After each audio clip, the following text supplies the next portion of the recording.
grade 3 আৰু grade 4 ফলাফল কেতিয়া ঘোষণা কৰিব নিশ্চয় আপোনাৰ মনলৈ এই কথাটো আহি আছে কিয়নো আমি ইমান কষ্ট কৰি গ্ৰেড 3 আৰু গ্ৰেড 4 এক্সাম দিছোঁ যেহেতু এতিয়ালৈকে ফলাফলৰ কোনো ধৰণৰ অফিচিয়েল নটিফিকেশ্যন অহা নাই এতিয়া আমি কি কৰিব পাৰোঁ ফলাফলটো ঘোষণা কৰাৰ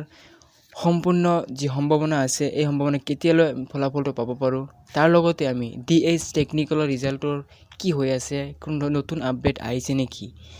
এই গোটেইখিনি তথ্য আজি এইখন ভিডিঅ'ত আপোনালোকৰ লগত আলোচনা কৰিবলৈ চেষ্টা কৰিম সো ভিডিঅ'টো শেষলৈ চাবলৈ তো ফ্ৰেণ্ডছ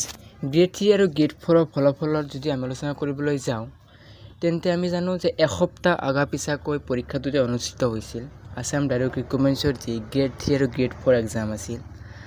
ইতিমধ্যে দুৰ্গা পূজাৰ আগত আৰু দুৰ্গা পূজাৰ আগত গ্ৰেড 4 আৰু দুৰ্গা পূজাৰ পিছত গ্ৰেড 3 ফলাফল দিবলৈ বুলি আমি গম পাইছিলোঁ এতিয়া কথা হ'ল যে আমি আজি 1 অক্টোবৰ সময়ত আমি এতিয়ালৈকে ঘোষণা হোৱা নাই আসাম ডাইৰেক্ট ৰিক্ৰুটমেণ্টছৰ কোনো ধৰণৰ ফলাফল মুখ্যমন্ত্ৰী এটা ভাষ্য আছিল যে আমি দুৰ্গা পূজাৰ আগত এটা ৰিজাল্ট দিবলৈ চেষ্টা কৰিম তো কিয় কৈছিল কথাটো সেবাৰ যি এক্সাম কণ্ট্ৰলাৰ লগত এটা মিটিঙৰ পিছত তেওঁলোকে আলোচনা কৰিছিল যাতে যে আসাম ডাইৰেক্ট ৰিক্ৰুটমেণ্টছৰ ৰিজাল্ট এইটো আমি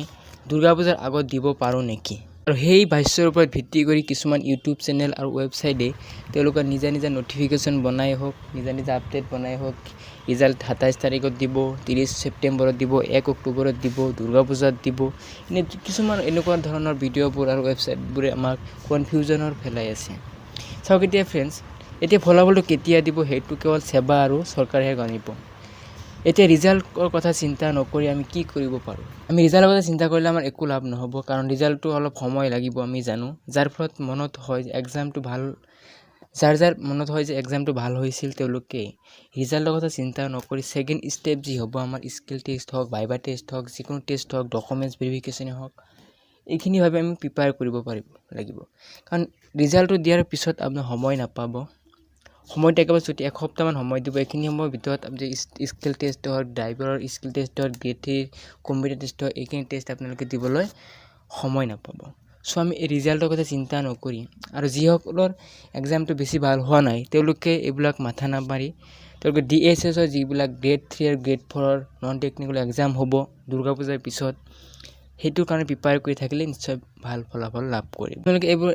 ডিএছৰ বা আসাম ডাইৰেক্ট ৰিক্ৰুটমেণ্টছৰ ৰিজাল্টৰ কথা চিন্তা সময় নষ্ট কৰি আপোনালোকে ছেকেণ্ড ষ্টেপৰ কাৰণে প্ৰিপাৰেশ্যন লওক নাইবা আগন্তুক যি এক্সাম আহিব আৰু বহুতো পোষ্ট আহিব সেইখিনিৰ কাৰণে আপোনালোকে নিজকে প্ৰিপেয়াৰ কৰি তোলক সো আজি আছিল এইখিনি ভিডিঅ' তো ভিডিঅ'টো ভাল লাগে লাইক কমেণ্ট শ্বেয়াৰ কৰিব ছাবস্ক্ৰাইব কৰি নাপাহৰিব টিল দেন টাটা